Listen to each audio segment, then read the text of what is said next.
Yeah, I was drafted 1 year out of high school, 19. That seems to be the majority. Um, We always hear of people, quote unquote, dodging the draft. Was that something that was common during that time? And did you hear about that well, like we do yeah, today? it was common. And there was burn your draft card parties and everything. Yeah, my generation, we didn't trust anybody over 30.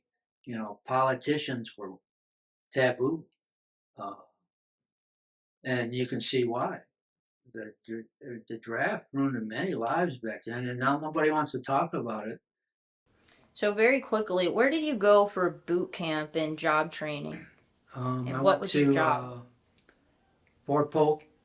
No, that was last. I went to for basic training. I went to Fort Knox, Kentucky, um, and then from there I was picked to go in the infantry based on my GT scores.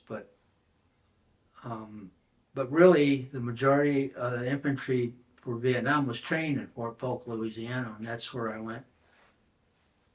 Okay. But after that, I was picked by the Pentagon to go to Red Eye School, which today you call them Stinger missiles. But in 1970, we were deploying heat-seeking missiles, flying drones, and training with computerized trainers. And when I say that to people today, they go, "Oh yeah, yeah, yeah." But you got to remember, in 1970, the word drone wasn't even in the dictionary. There was, That's a you good know, point. there was none of that. But so as I'm seeing it in the Army, it's like, How was that as a 19-year-old young man to be able to touch so many weapons at a oh, time? it was awesome. It really was. I did not hate it. I would look forward to that. I was always outgoing, on the go, and so traveling was. I was good with it. I was ready. Yeah. After 18, I was ready to go somewhere, do something, and the Army did it. Provided it. I went to a lot of places in that short period of time. Um, 14 months of my 2 months active duty was overseas. I went to Berlin, Germany. I was 20 years old. So, I didn't know how to speak German. Everything's in German over there. so speaking of your time in service, what was the total length of time that you served? Well, 6 years. Okay. Yeah, 2 years active and 4 years in reserves. I was in active reserves because I was a combat veteran. Okay. So I didn't have to go to meetings and that, but I was assigned to a reserve unit. Okay. And would you say that was September 30th, 1969 to September 29th, 1975? Right. Okay. That you were a part of a few campaigns while you were in as well. Do you remember the missions of any of those? Oh yeah. The main one is this time of year is really hard for me because I earned my CIB December 25th, 1970, Christmas. Um, that was my fifth day in the field. I just joined up with the 20. I just I shipped off to Vietnam in December, and so my fifth day, I carried the new M203. That's the M16 with the grenade launcher. Oh, That was my so that's my favorite weapon. got it. you know. But I also had to cater the ammo for that. I had 20 HE rounds plus 15 magazines for the M60, F16. So it was my fifth day. We were, doing maneuvers, patrolling. Yeah, I had to do the newbie thing, walking point, and sweating a lot because, I went from December in Tacoma, Washington to the jungles of Vietnam, within a 24-hour period. It was hard to do. And so Christmas Eve on the 24th, my platoon got picked. We moved into a blocking position with our mech unit and a unit of ARVNs, kind of like in a triangle. And we had an unknown amount of NVA in the middle, trapped in the middle. So Christmas Eve, we were up all night, 100% alert, and you could hear them probing. They would probe. They stayed away from the mech unit because there was, 450 calibers aimed at them from over here. They probed us once. Someone threw a frag out, and but then they probed a couple times. But during the day before that, my squad and the our LT, we went out on a simple patrol. We went up. We were on the edge of a thick jungle, and then in the middle was a field, open area, but elephant grass. 6 to 8 feet tall grass. And down the middle of that was a 2-track road that went to some village somewhere, but wasn't used a lot. So we went up the road and we found the high-speed trail that cut across from there. So as we were just entered this trail, we were, our point dude, there was just 5 of us, got jumped by an NVA, jumped up from behind a log with an Chi-Com machine gun, which is similar to our M60s, and opened up on our platoon. Luckily he missed. Some reason the rounds went all around us. So then we threw a frag and came back. So that whole night, we had it's called the Chuhoi plane. That's a Chuhoi program. That's where you coax the NVA or the Viet Cong to change sides, and then they become your scouts, which I became good friends with one of them. His name was Bong. Okay, Bong. Tong and Bong. He was a sergeant in NVA, and we became friends. He taught me a lot about the jungle, about, he could walk off into the jungle, you wouldn't hear a shot, and he'd come back. He called it jungle chicken. I don't know what it was, but yeah. And so anyway, we had these planes flying over, playing Christmas carols, dropping leaflets. You couldn't see them because they were blacked out. It's just an eerie thing, So then everything quieted down, but then the next day, early in the morning, we packed up and we moved out. And we were just moving out along that trail, that 2-track I was talking about.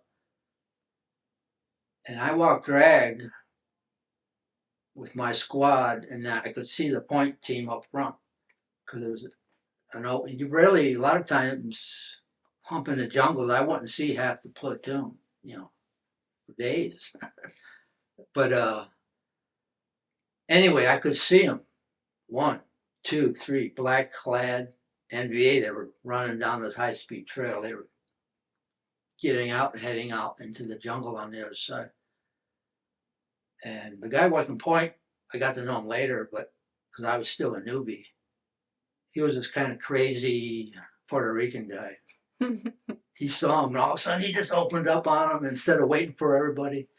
So then a big firefight ensued, and the LT yelled, "All grenadiers up front." So this is my first firefight, first time he was fire this weapon.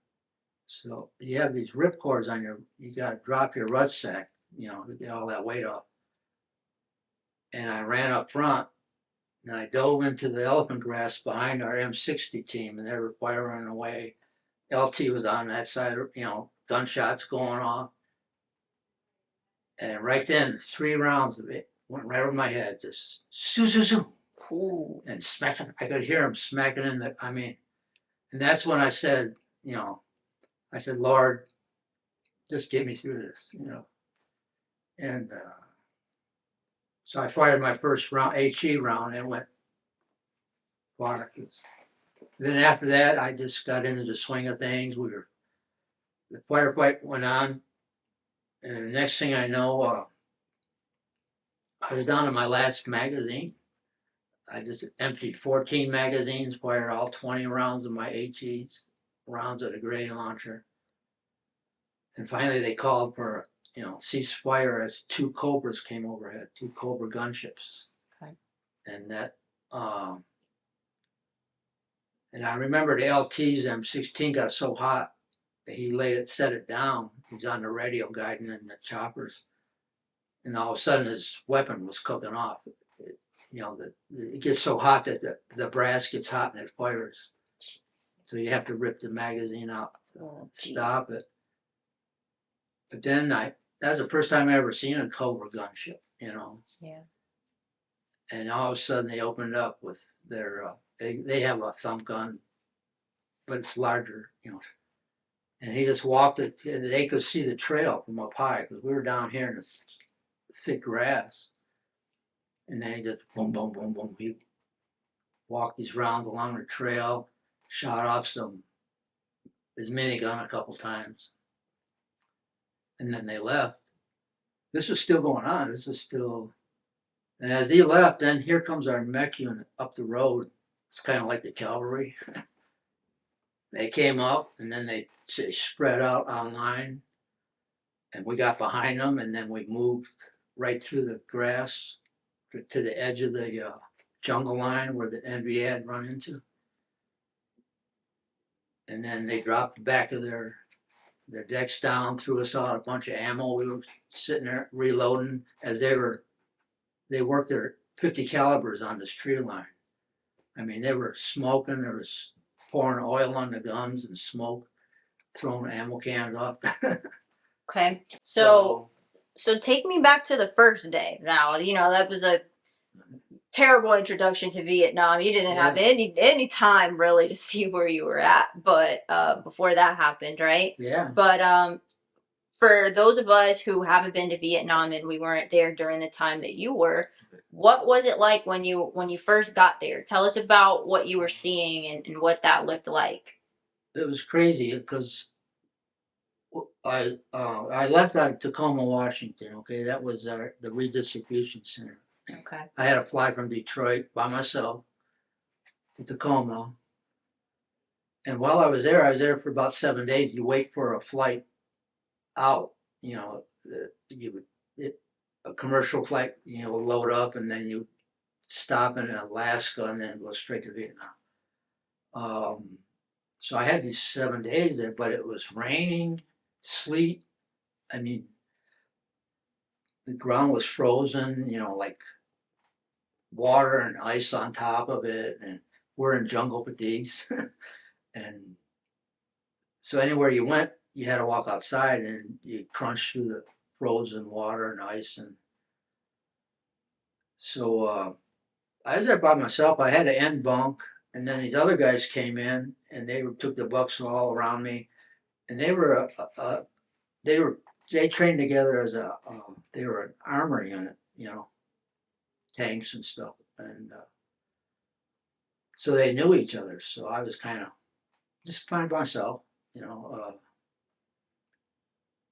So one day I'm changing my socks and stuff after coming back. My feet were wet, and this guy's standing behind me, leaning on his bunks. They were like the rows of bunks were this way, so they could get many guys into this barracks as they could. Right. And so finally I said, "Hey, how you doing? What's the deal?" And there's this blonde-haired, kid about my, we were young men at the time. And he says, "Man, I don't know what you did." And I said, "What are you talking about?" And his bunkmate, he had a name on it because they had was Rodriguez. I figured, whatever. And he goes, "Nah, man." He says, "You're the first white guy he ever talked to?" I said, "What are you talking about, white guy?" I said, "I'm still getting used to being called man, Right. And he goes, "No, he was an Navajo Indian, and he's off the reservation. He was drafted." Wow. He said, "Yeah, I was taboo, even though I'm a third generation immigrant. My grandparents are from Italy and Poland." So I said, "Wow, no, this is the first time I'm away from home, so I didn't, I didn't know anything about reservations or, I grew up in Detroit." Mm-hmm. And so I got to know him. We got to be really good friends. And yeah, he told me about what it was like on the reservations and how they'd skin deer. And so he was married. He had 2 kids. And I said, "Wow, man, that's pretty good, because you're probably getting, the extra pay and all that." He says, "No, I don't get anything." I said, "What do you mean?" And that's what opened my eyes up to a lot of things. He says, the U.S. government doesn't recognize the Indian marriage. But yet he was able to be drafted and put in the army. Right. So yeah. So now you know why he didn't like white people. I don't know why, but yeah. So that was in those 7 days in that cold and walking around like that, I caught this terrible head cold. I mean, I was stuffed up. I could hardly breathe. Finally, I was on a list, I'm going to get out of here. Well, prior to our flight to Alaska, I guess the previous flight ran off the runway. So we were going to fly straight from Tacoma to Vietnam. So I said, okay. I couldn't wait. I got on the plane, stuffed up, and it was I think a 17-hour flight or something. It was long. And that night, they always flew at night because of you're surrounded by it. You could get mortared or anything. And, right. You flew into Benoit Airport. That was where I flew into. So we finally landed, and I'm like, man, I can't wait to get up here. I wanted to breathe, So we get up, and we're filing off the plane. I got to the gangplank, and that tropical air hit me. I mean, it was still like 90 degrees, and it's at night, midnight. Man, I wanted to get back on the plane. But I had to keep going, Yeah. So I got picked to unload our duffel bags from the plane. They were just going to unload and take off. They wanted to get out of there. Right. By the time I did all that, my cold was gone. It's like, I mean, it burned it out. I mean, so you sweated it out. Sweated it out. So that's what it was like. And then they put you in a holding area for a couple of days. They just leave you there so you can get acclimated to the tropical weather. Mm-hmm. And man, I knew why, because my armpits, everything was rashed. I'm walking around like that. You take a shower and then you come out and you're instantly sweating again. Yeah. So for the first couple of days, you just lay around, but after a while you adjust. It goes away, and because you got to remember, there's no AC over there. There's no. A lot of these barracks didn't even have electricity. It was just a cot, What were you most surprised to learn while you were in Vietnam?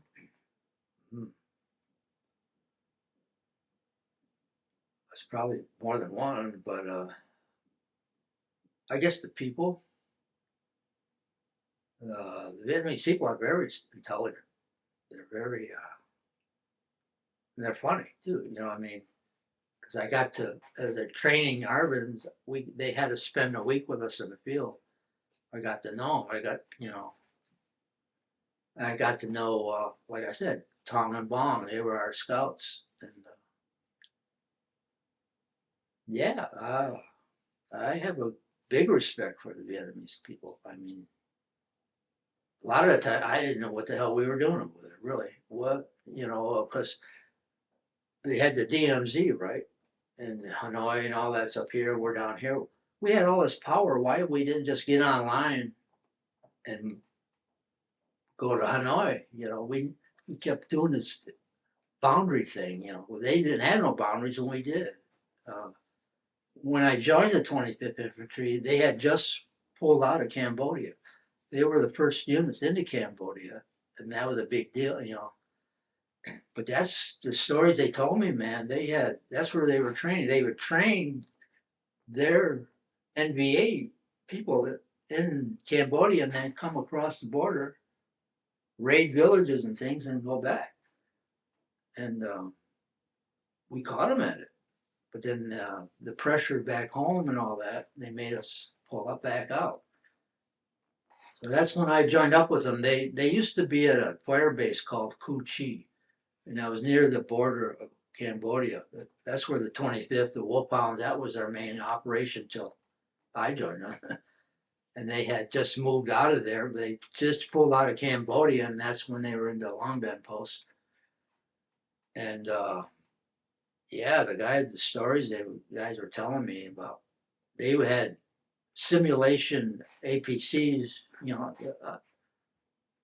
made out of bamboo, and they would practice where to aim, where to hit them, where to fire an RPG. The RPG will go right through them. That's why we rode on top. Even the drivers, everybody was on top. But yeah, they said they caught guys riding on bikes with AKs on their back. They surprised the hell out of them, but the pressure back home, I guess, made them pull out. How long were you in Vietnam? I'm trying to figure out. It's a 12-month tour. If I went the full thing, I would have only served 10 months because that's when my 2-year active duty fell. But I think I was there about 7 months, 6, 7 months. And that's when I came down with, it's called infectious hepatitis. The Army doesn't recognize it yet, but Okay. but yet they were prepared for it. That was a journey. We were on that fire base I told you about earlier in the mountains. We were getting ready to go out on an eagle flight, and most of my platoon, we were huddled in this one bunker next to the runway waiting for the choppers. And platoon sergeant stuck his head in, and then he looked at me and he goes, "Julian, what the hell you been on?" I go, "What are you talking about?" He said, "Look at your eyes, man." And there were no mirror, so the guy gave me a little piece of the mirror. My eyes were all yellow. And he says, "You're not going out. Get over to the medics." Yeah, I was definitely going home.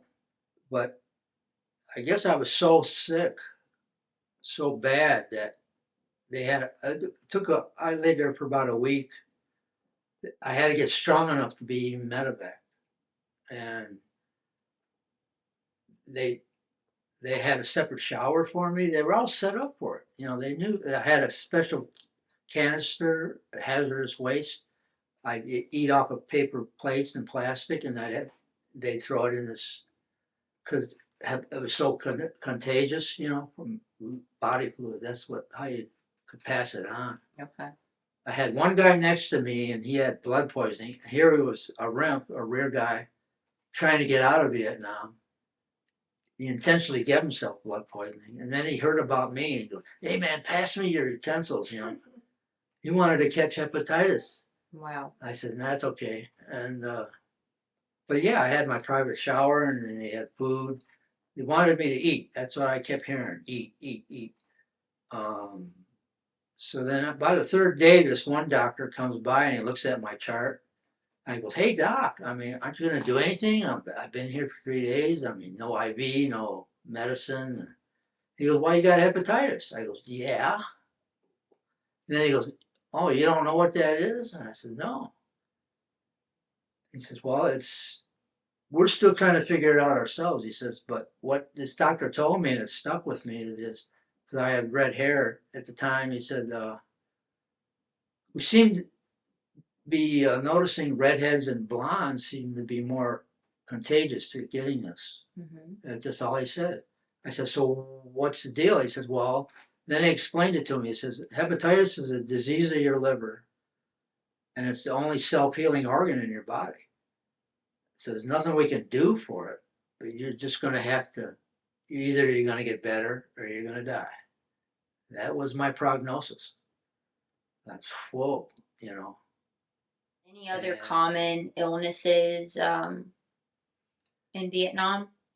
yeah, there was jungle rot. I had that for a while, but that goes away. They treat it with peroxide and stuff. What's that? That's any little scratch or wound like this scratch here would turn into a big infected pus head. It would. Ew. So I had scratches on my arms. That one picture you see where I'm one arm, so I finally got, yeah, from elephant grass or something. Okay. Yeah, it would just, but they gave me this, they call it jungle salve. And they would clean it out, the wounds out real good with hydrogen peroxide, and then I kept putting this jungle salve on, wrapping it in my arms. And eventually it went away. Ever exposed to Agent Orange? No, I went through one area one time after this. That's the first I heard of it, because it's weird when you're on the ground. It's not like a spray from an aerosol can. It's like a gel, and this gel sticks to the. So I would see this gel like dripping off of these plants where the leaves were gone. You know, it opens up the jungles. That's all they were doing. And that's why I said, hey, what's this stuff? And then some guy said, oh, it's Agent Orange. Don't touch it. So I don't know what. There was more than Agent Orange. There was like 20 different agents over they were using. But Agent Orange seems to get the. Years afterwards, when I was back working at Ford's, you know, I got my job back in the office, and I worked in the engineering department, and there's one older guy there I got to know. His son was in Vietnam. He called me aside. We went out to have a coffee in the hallway, and he started crying. And he told me about his son diagnosed with cancer from Agent Orange, and so was his son. I guess he had a son. And this was early 70s. This was still, it was unheard of. But years later, when I started hearing about Agent Orange, it just floors me, you know. There was nothing done. There's still nothing done. The Vietnam veterans will get treated horribly. I mean, I still am, you know. When I went in with my neck conditions, and I hate to say this, but the DAV refused to submit my claim, and they called me in the back room and called me a liar. And that's when I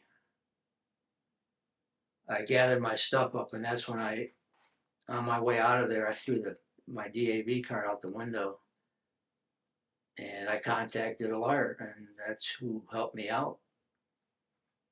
And Hill and Ponton in Orlando, they're really good lawyers.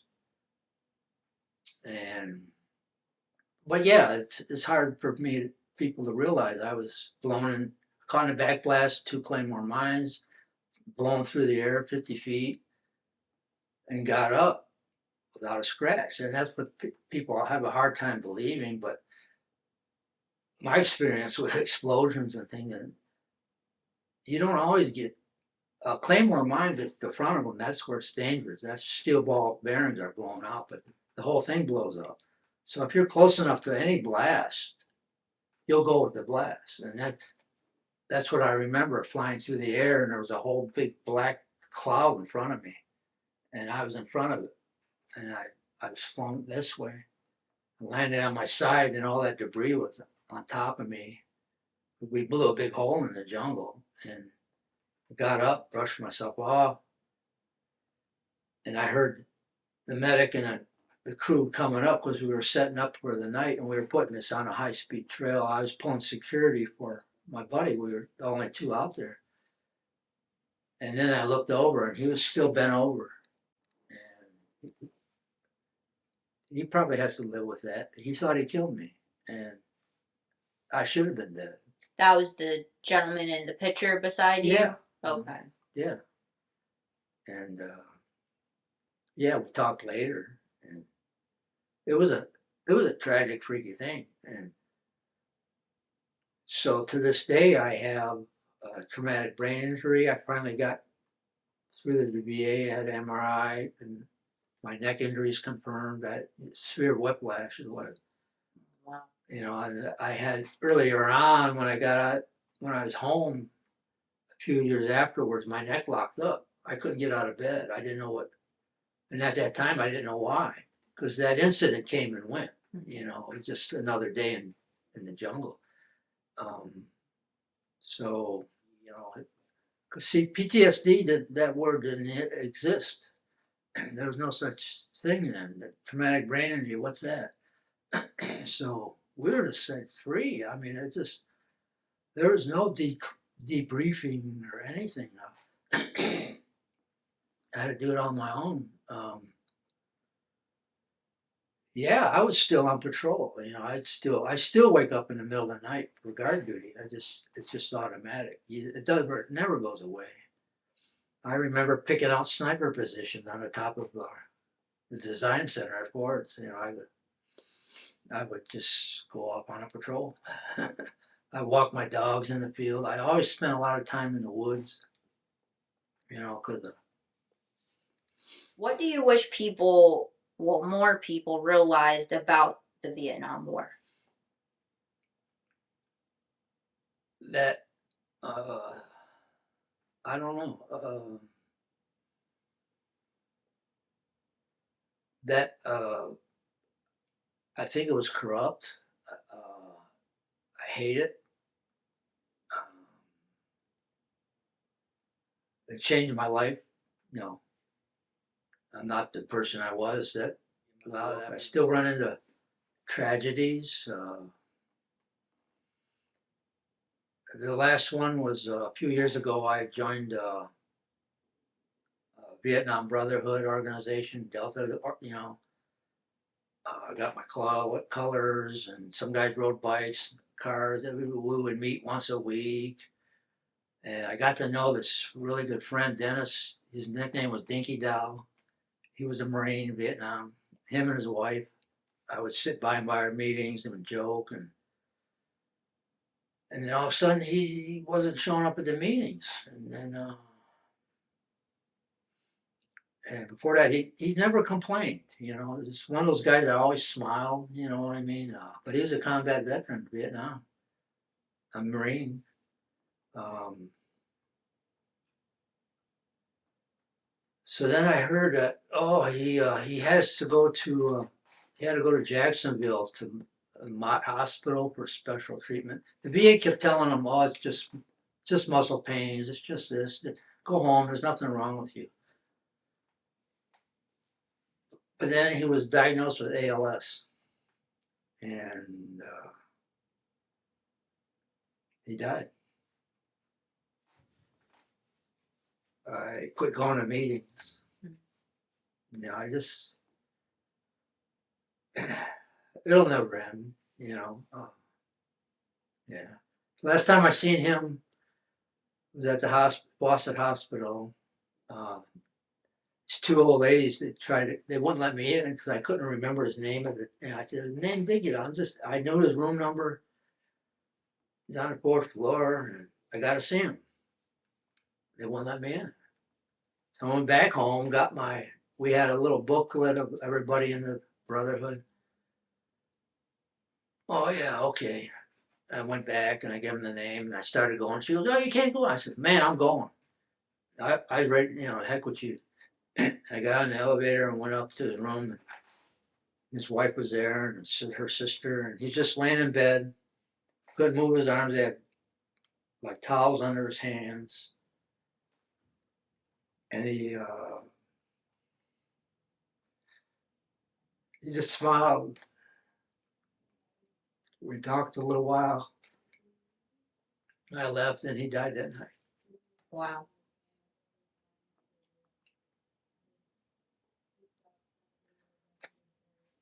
What do you do? Right.